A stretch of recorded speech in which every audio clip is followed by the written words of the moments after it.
that don't involve eating food. So like the whole thing is that you put up these children's week in the God.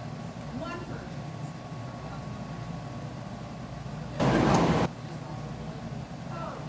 Just the child filling portion. Never went to the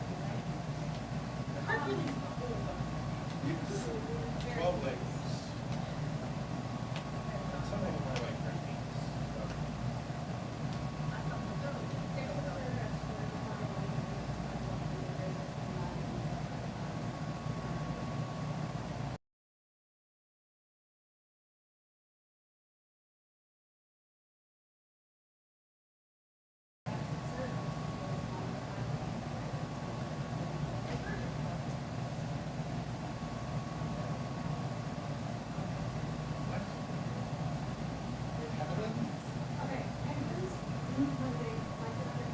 They can look up.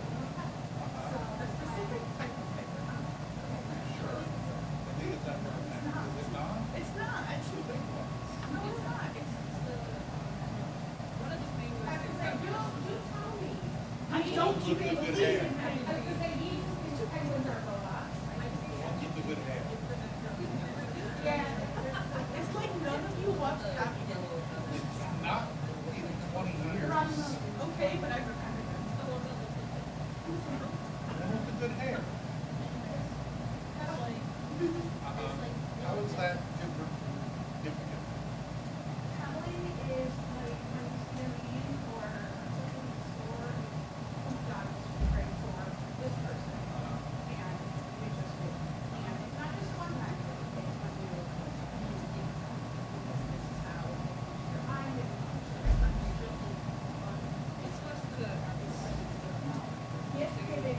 It's like, I mean, it's a bit more about beans than it is.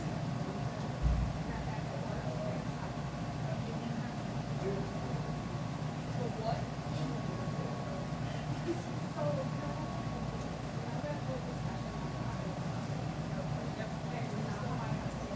Same thing. Yeah.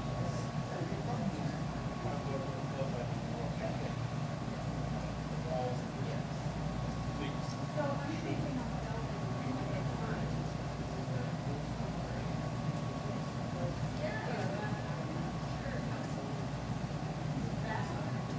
like battery? It's still I thought it was like talking about how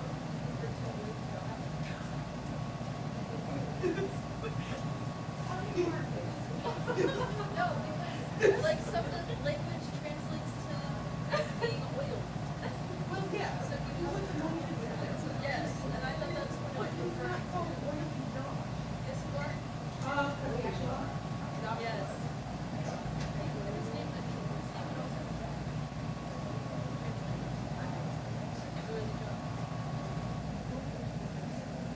I need to make a note of all this. But the only Christian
Good morning and welcome to First Unitarian. Please remain seated as we sing the opening song, Welcome to the Black Parade. If you're familiar with this tune, feel free to sing along. If not, I will try and do my best rendition of it for you.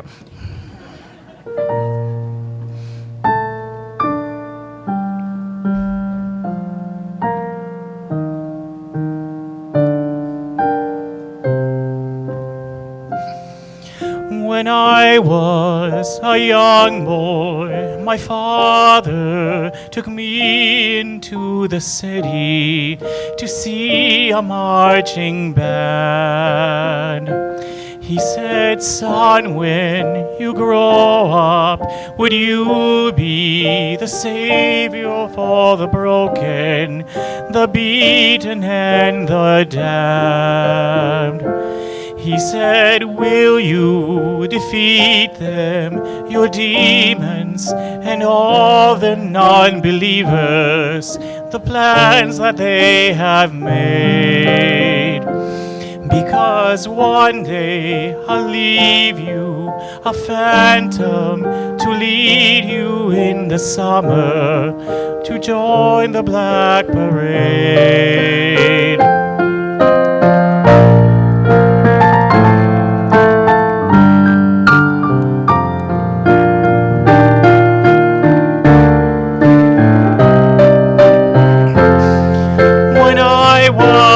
A young boy, my father took me into the city to see a marching band.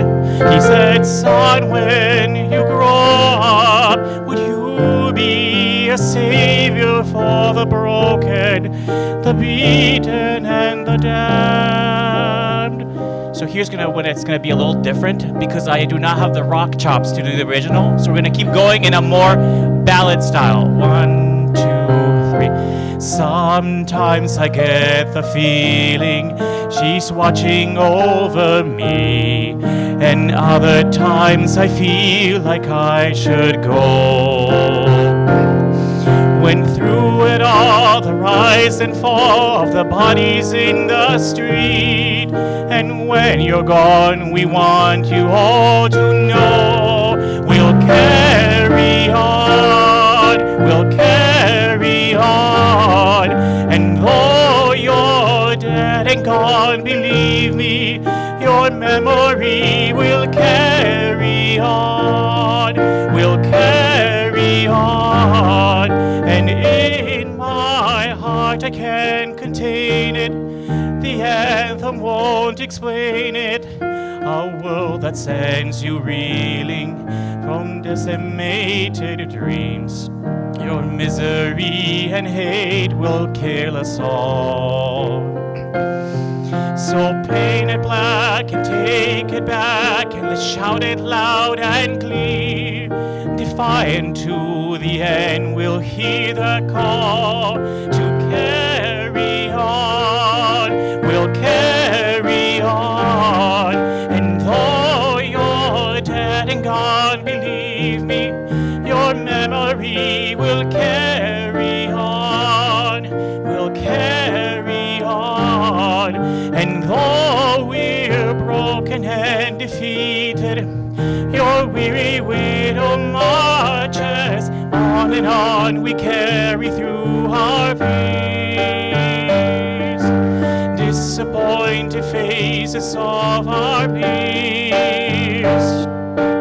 Take a look at me, 'cause I could not care at all. Do or die, you'll never make me, because the world never take my heart. You can cry, you'll never break me. I want it all, I want to play this part. I won't explain, I'll say I'm sorry, I'm unashamed. I'm gonna show my scar, give a cheer for all the broken. Listen here, because it's who we are. I'm just a man, I'm not a hero. I'm just a boy, I'm not gonna sing this song. I'm just a man, I'm not a hero. I don't care, we'll carry on.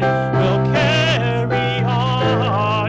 And though you're dead and gone, believe me, your memory will carry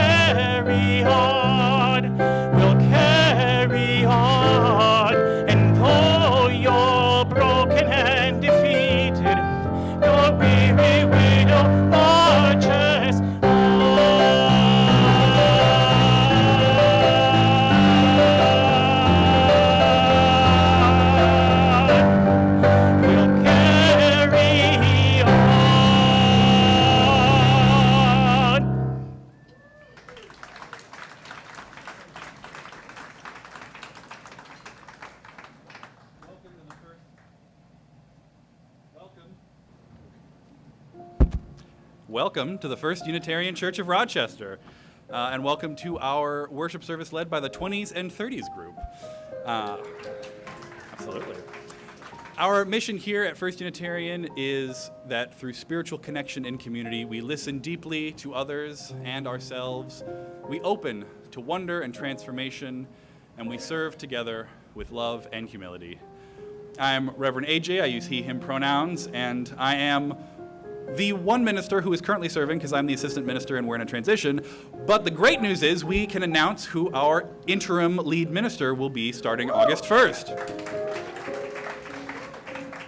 So we are excited to welcome the Reverend Keith Cron to be our interim lead minister. And the great thing about Keith is, Reverend Keith, is that he actually served our larger denomination, our association, for 25, 30 years as the director of the transitions department, the ministry there, helping all the congregations in our association going through their own interim ministries and helping to place ministers, settled ministers and interim ministers alike. So he comes with a lot of subject matter experience. He co-edited the book called In the Interim, and we're very excited to have his expertise and to give him a warm welcome when he arrives with his husband in August. So.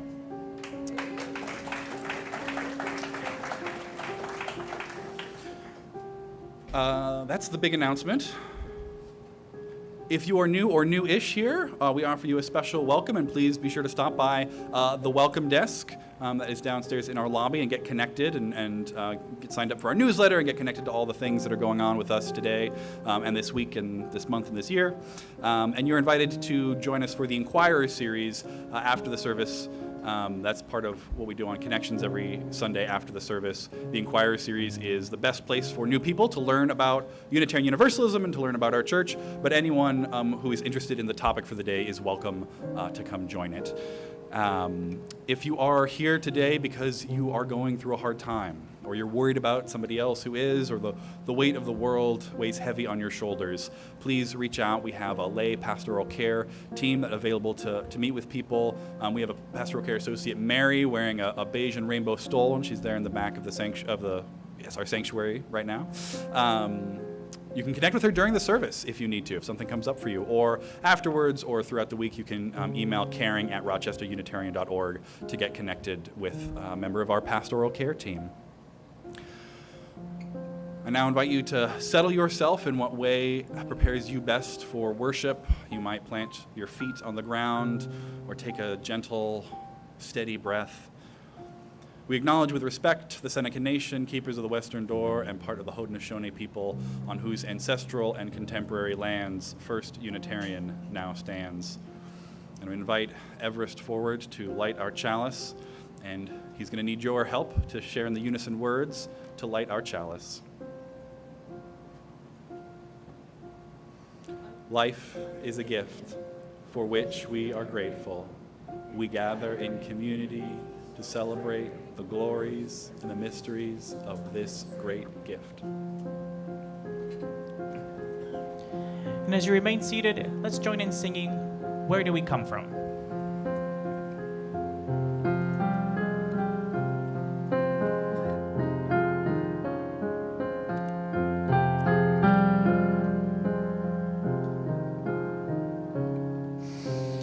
Where do we come from? What are we? Where are we going? Where do we come from? What are we? Where are we going? Where do we come from? Where do we come from? Mystery, mystery. Life is a riddle and a mystery, mystery, mystery. Life is a riddle and a mystery. Where do we come from? Where are we going? Where do we come from? Where are we going?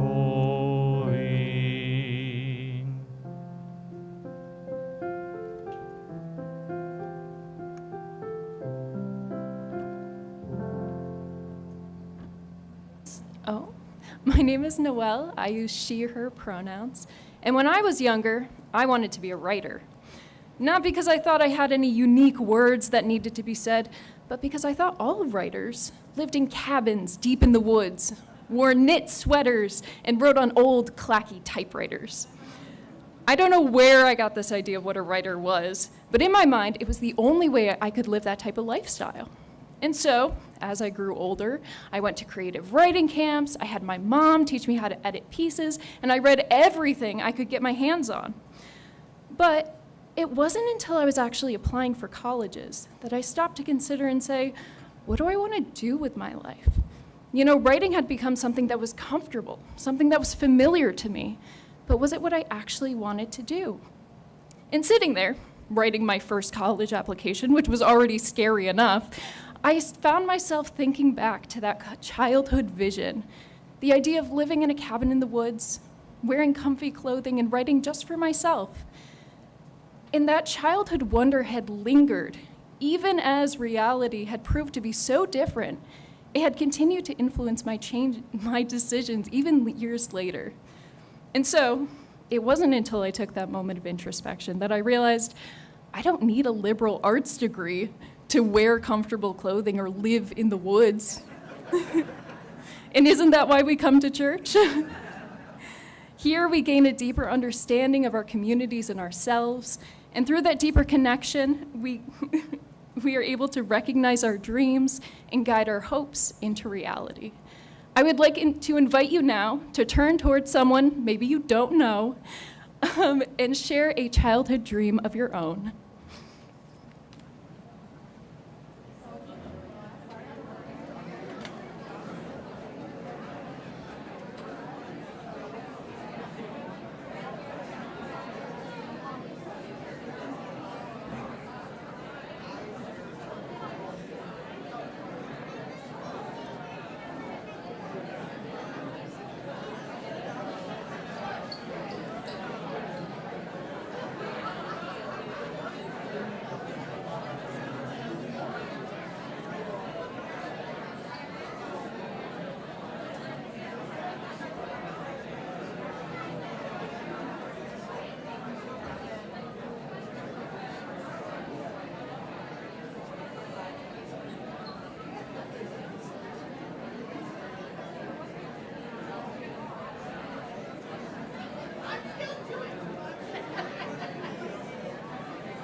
Hello.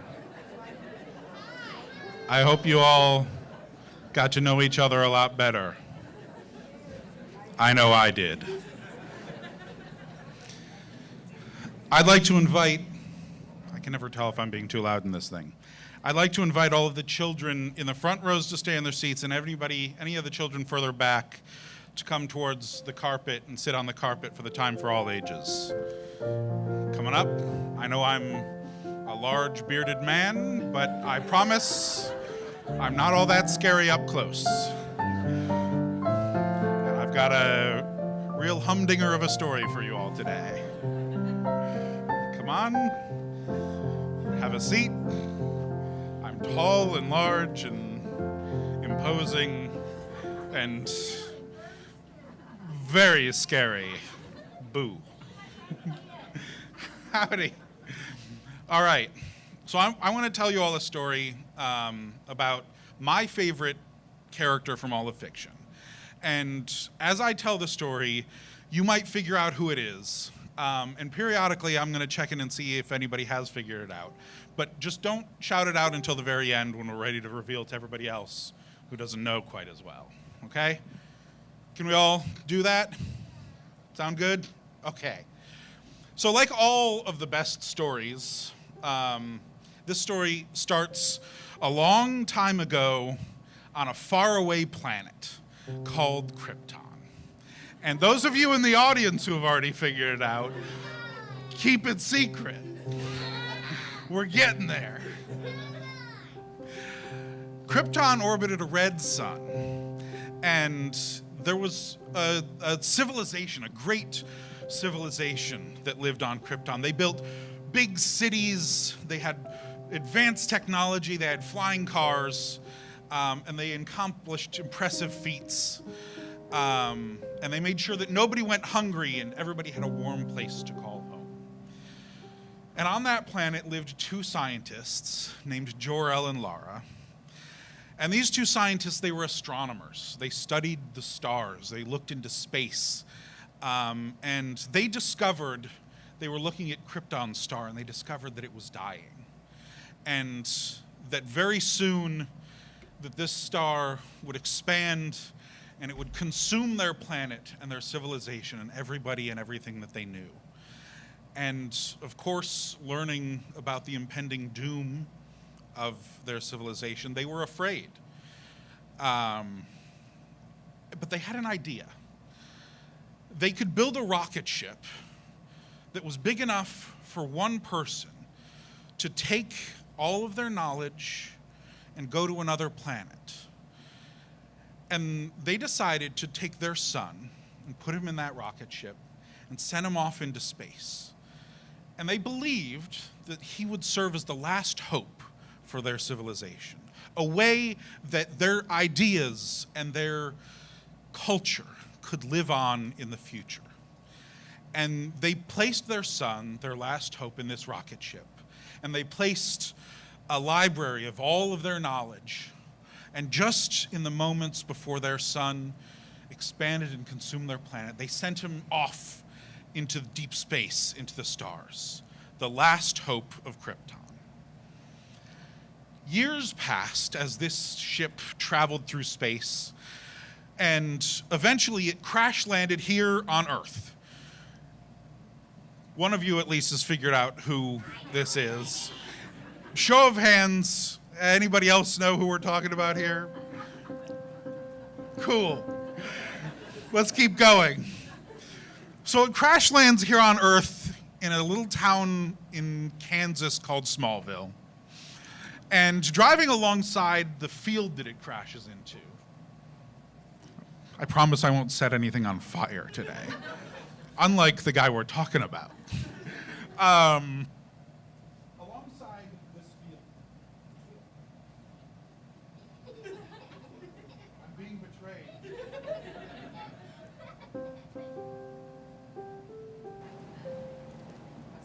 Oh yeah, it's low on battery too. Ooh. I guess I'll do the rest from up here. I'm way more intimidating behind the podium, I bet.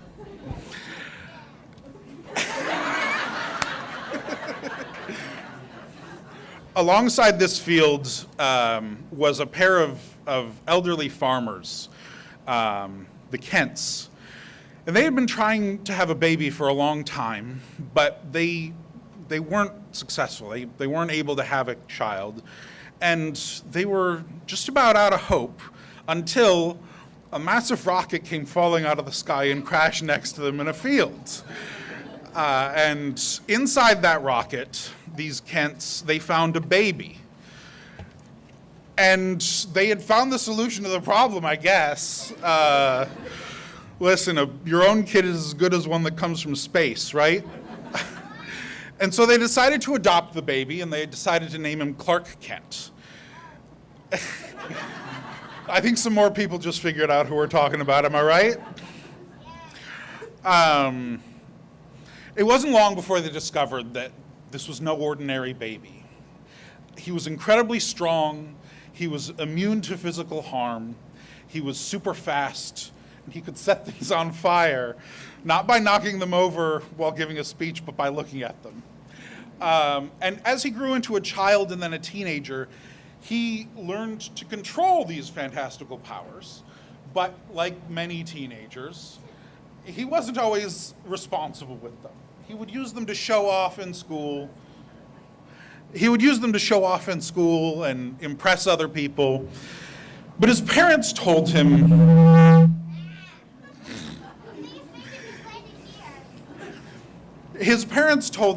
that it was important that when he had such incredible power to be responsible with it. Now, like all of you, he listened to his parents.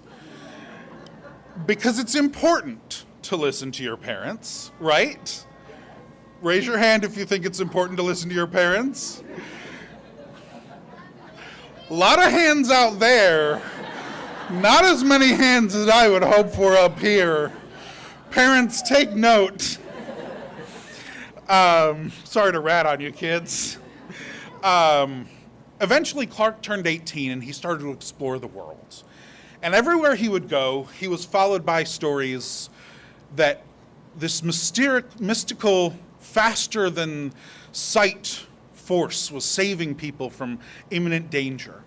And Ma and Pa Kent, they would listen to these stories, they'd read them in the news, and they'd save them because they loved knowing that wherever their son went, he was bringing hope with them.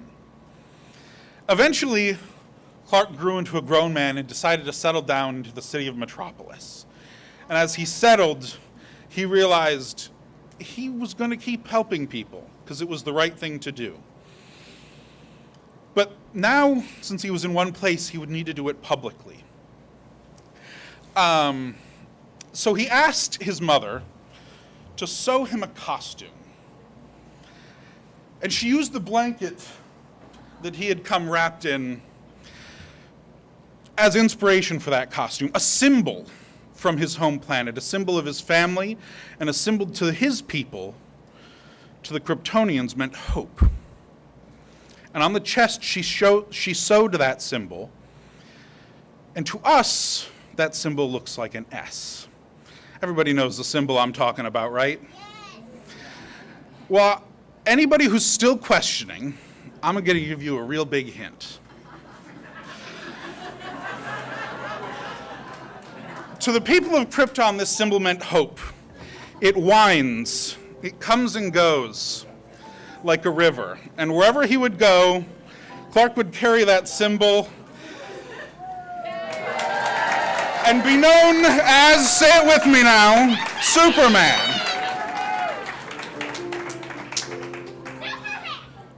May this story unfold in your heart until we are together again. And please join me in seeing our children to their further adventures.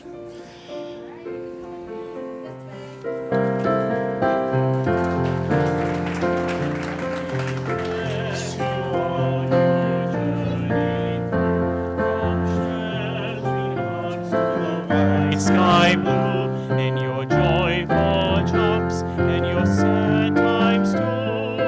You bless us by being you.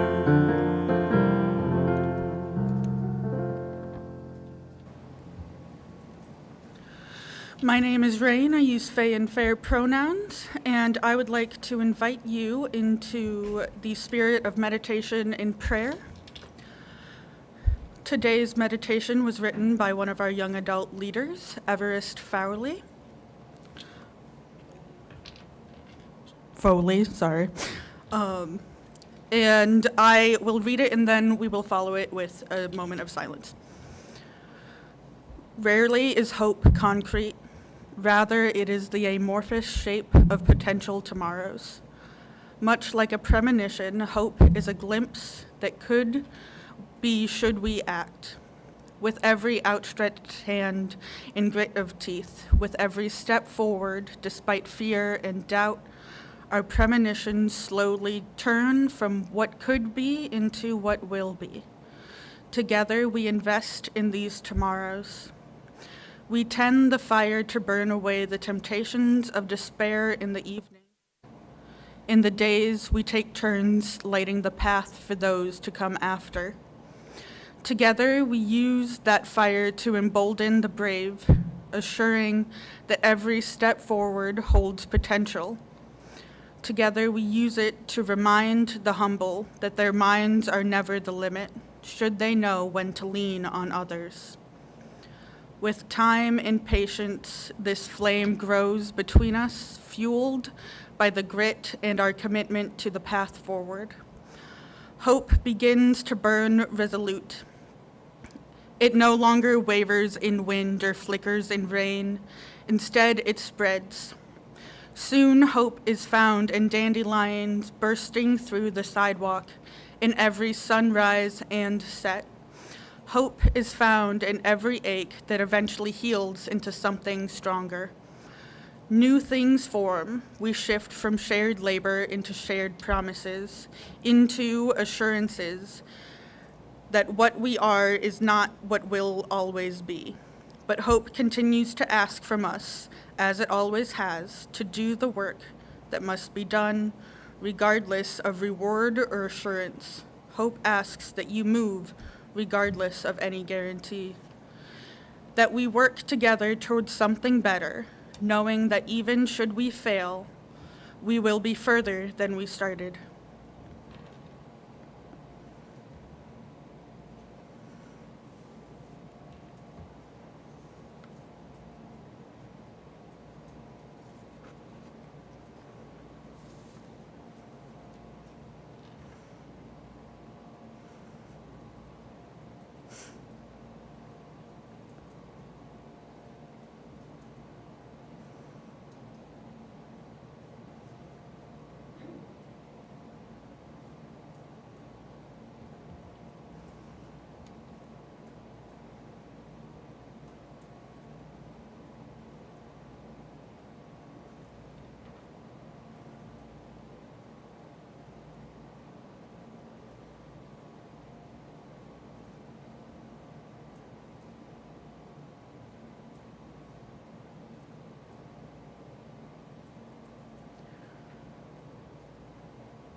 We enter now into ritual to bring what is on our hearts and lay it on the altar of community in spirit, honoring the complexities of life. Bring to mind whatever grief, growth, or gratitude is alive within you.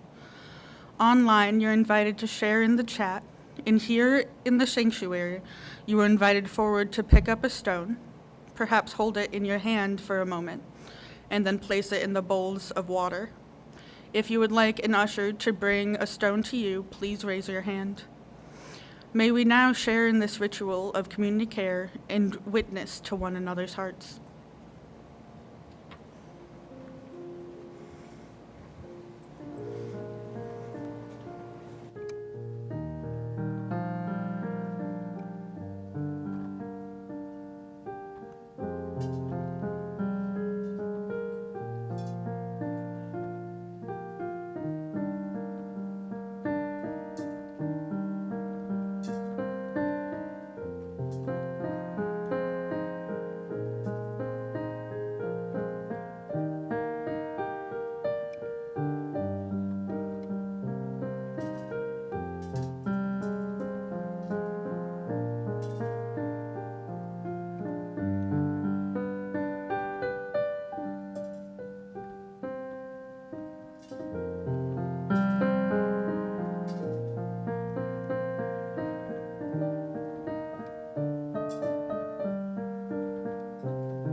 hold in our hearts for ourselves and for each other and for the world is held in this community and by the larger love that holds us all, always. Amen.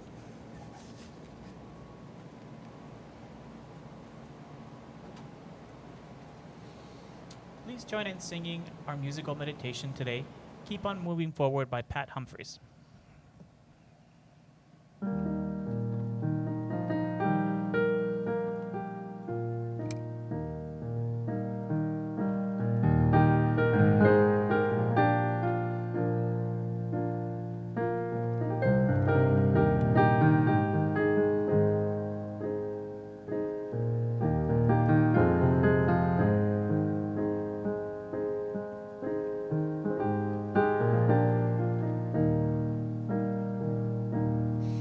We're gonna keep on moving forward. Keep on moving forward. Keep on moving forward. Never turning back. Never turning back. We're gonna keep on singing loudly. Keep on singing loudly. Keep on singing loudly. Never turning back. Never turning back. We're gonna keep on loving boldly. Keep on loving boldly. Keep on loving boldly. Never turning back. Never turning back. We're gonna plant the seeds of justice. Plant the seeds of justice. Plant the seeds of justice. Never turning back. Never turning back. We're gonna work for change together. Work for change together. Work for change together. Never turning back. Never turning back. We're gonna keep on moving forward. Keep on moving forward. Keep on moving forward. Never turning back. Never turning back.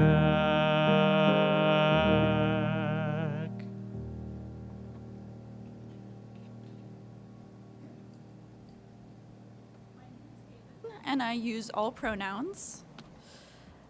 This reading is a collaboration of many users on the online platform called Tumblr, primarily written by @MumbleSplash. Hope is a weapon. Hope is a skill. Hope is a plant you can care for or kill. Hope is a discipline, something you choose, hard to stop looking for, easy to lose. Hope isn't something to have or to take. If you can't find it, it's something you make. Make it from willpower, make it from spite. Learn to weaponize love in a fight.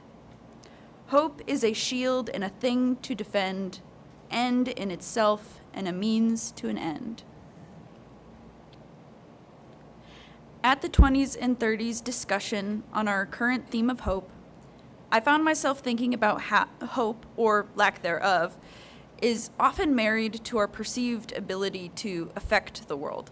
As someone who is very independent, who covets handy skills and the ability to create, I get frustrated with those that don't. It is not their fault when we are constantly bombarded with advertisements encouraging us to completely replace old broken things with something brand new, even when what we have can be repaired. But when people fall into that pit trap of online shopping and convenience, the quick dopamine hit overshadows our need to create. On a larger scale, we begin to lose our sense of the things we are able to accomplish and become disillusioned. There is always something one can do, even when it looks like you're out of options. That power multiplies with the building of community. Many hands make light work. The very first thing humans learn to do when they're born is cry, because it's how to ask for help. You always have agency, even if you have to borrow it. Alternative music, like the songs we picked for this service, forms subcultures that are born from a need to express darker aspects of the human condition that are not typically accepted in polite society. People who have been shunned and judged find a place to scream, cry, and yell to release the things people tend to bottle up. They find solace together in the chest-thumping bass and gritty distortion of the amp, celebrating what it means to be human. In these music subcultures, there's acceptance that people are not wholly good, that there are things deep and dark within. It acknowledges that we all have the capacity to be mean and selfish to one another, and that the presence of such desires do not make you a bad person. There's a culture of care. At a punk or emo show, everyone dances recklessly, bumping into each other, throwing fists and elbows. But if you fall, hands will pull you to your feet. If you drop your phone, wallet, or keys, someone will hold it high above their head until you come to claim it. Between songs, musicians will make known their thoughts on the political and social climate around them, from a local level all the way to international. They yell statements that succinctly summarize political movements like trans rights are human rights or free Palestine. And the audience gathers under these espoused values, the music acting as their war cry. It's a potent example of the agency that we all have to create and foster community around ourselves. If emo music isn't really your thing, rest assured, we do the same thing here every Sunday. We take time to look forward, honor what is painful, acknowledge that we all have the capacity for change, and try to do our best for one another. The values we share here are not new to us. We carry them with us everywhere we go, bringing them out into the world.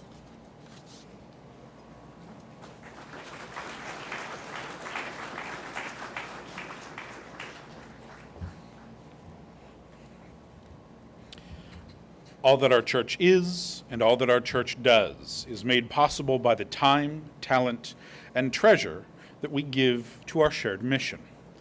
Members and friends support this congregation financially through recurring giving, and on Sundays, we also give through our shared collection. As part of the spiritual practice of generosity, 50 cents of every dollar given now to our offering will go to the Young Adult Revival Network, or YARN. YARN is a global effort to support and develop and grow Unitarian Universalist young adult initiatives, providing connection to younger Unitarian Universalists regardless of geographical boundaries. Using Church Center is the easiest way to give, but if you aren't set up with the app yet, you can also give by texting GIVE and the amount you wish to give to the number on the screen.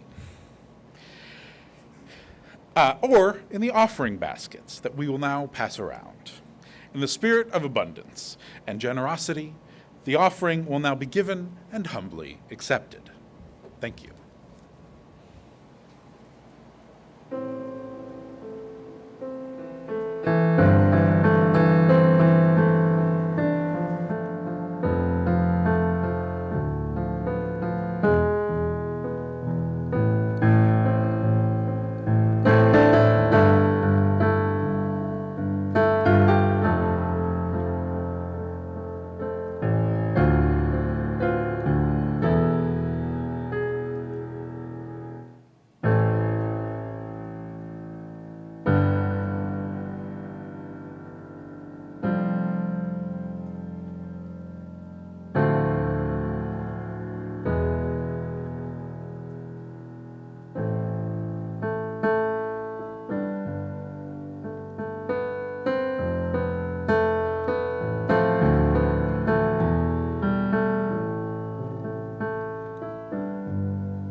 Is it? Yeah, there we go.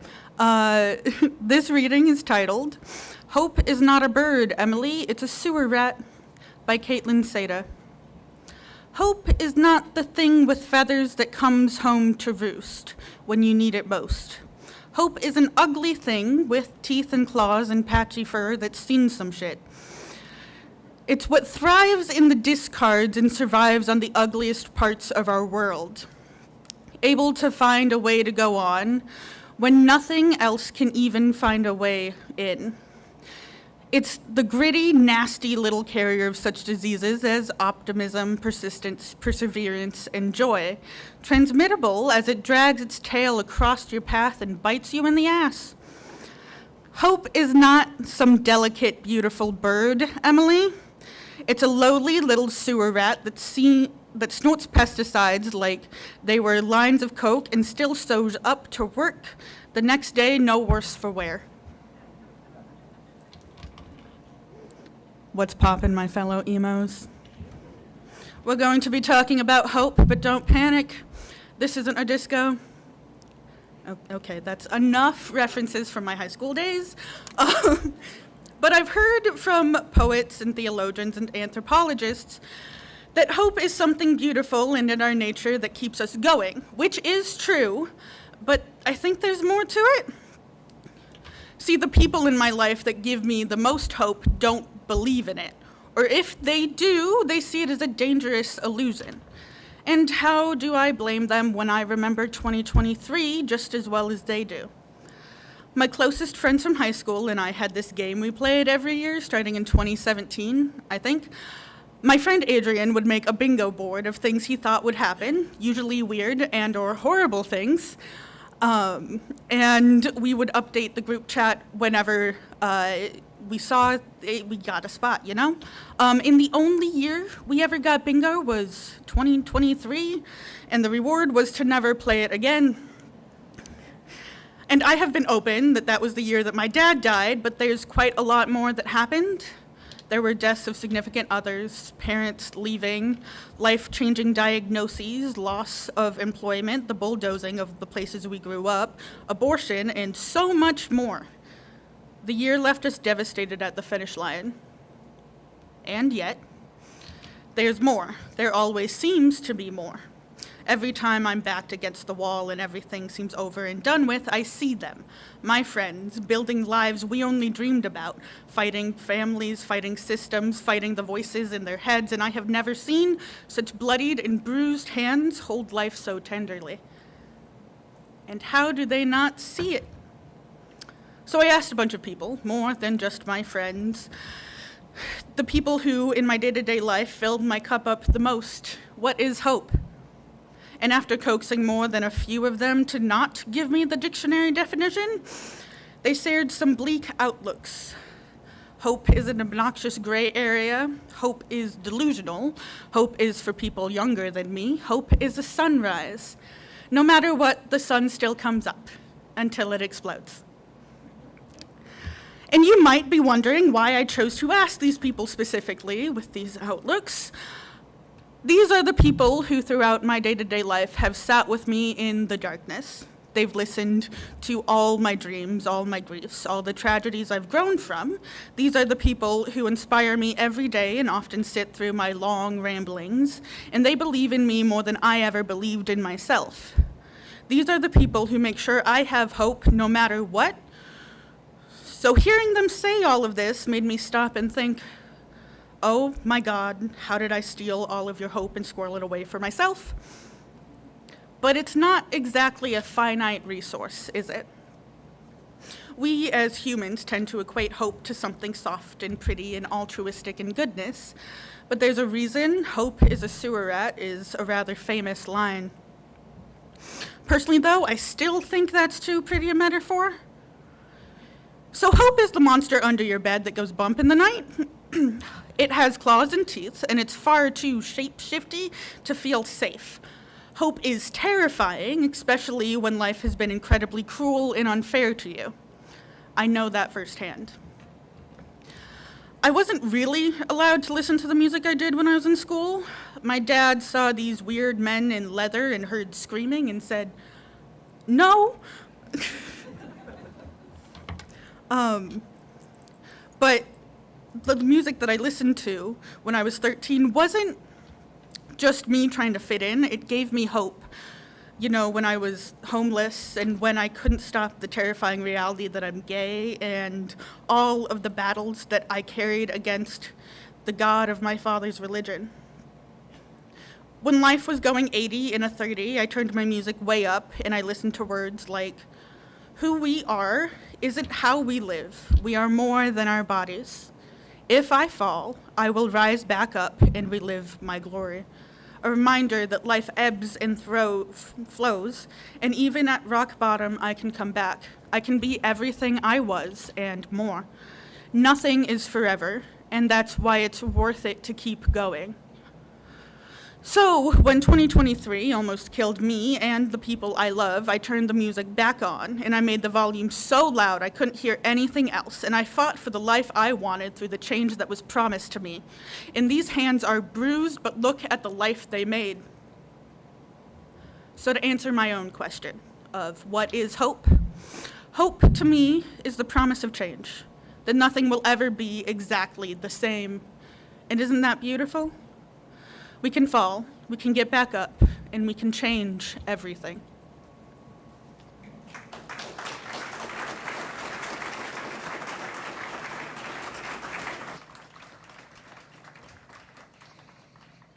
I invite you to remain seated as we sing together Loosen, Loosen by Ali Halpert.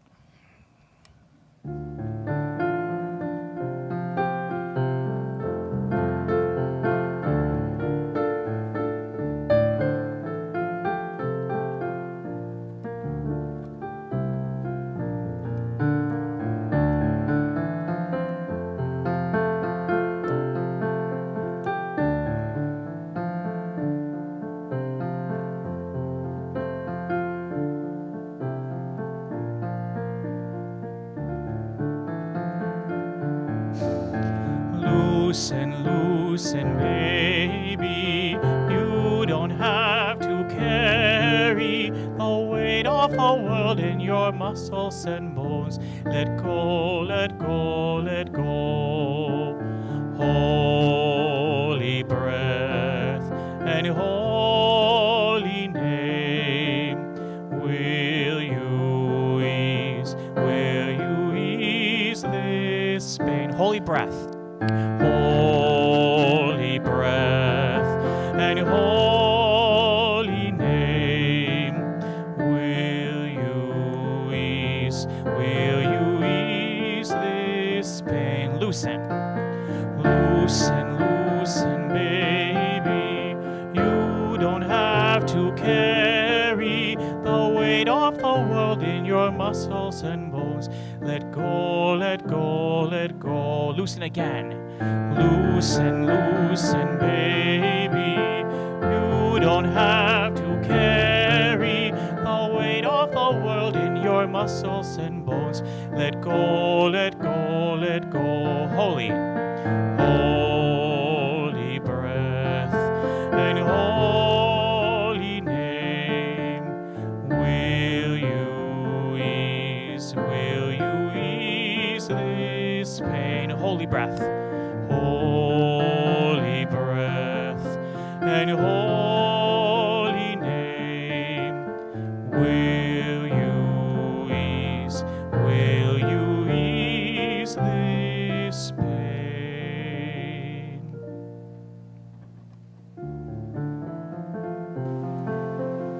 Thank you, Pablo, and thank you again to our 20s and 30s young adult leaders for leading us in worship this morning. After the service, please stick around for connection in small groups and community programs. We have the Inquirer series, as I mentioned. Today's topic is all about our faith development for children, our religious education program, and our family ministry. Sue Morgan is leading some tote bag making downstairs in Williams Gallery. And as every week, the group This Is What Democracy Looks Like will meet right here in the Gilbert Hall. And there's coffee set up outside, so plenty of opportunities for community and connection and borrowing a little bit of hope from somebody else if that's what you need this morning.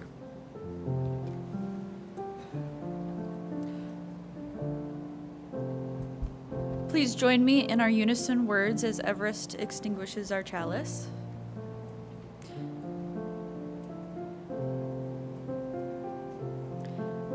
We extinguish this flame, but not the light of truth, the warmth of community, or the fire of commitment. These we carry in our hearts until we are together again. Hope has dirt on her face, blood on her knuckles, and spits out a tooth as she rises for another go. Friends, may you take your gritty, stalwart hope out into the world. Amen. Care and blessed be.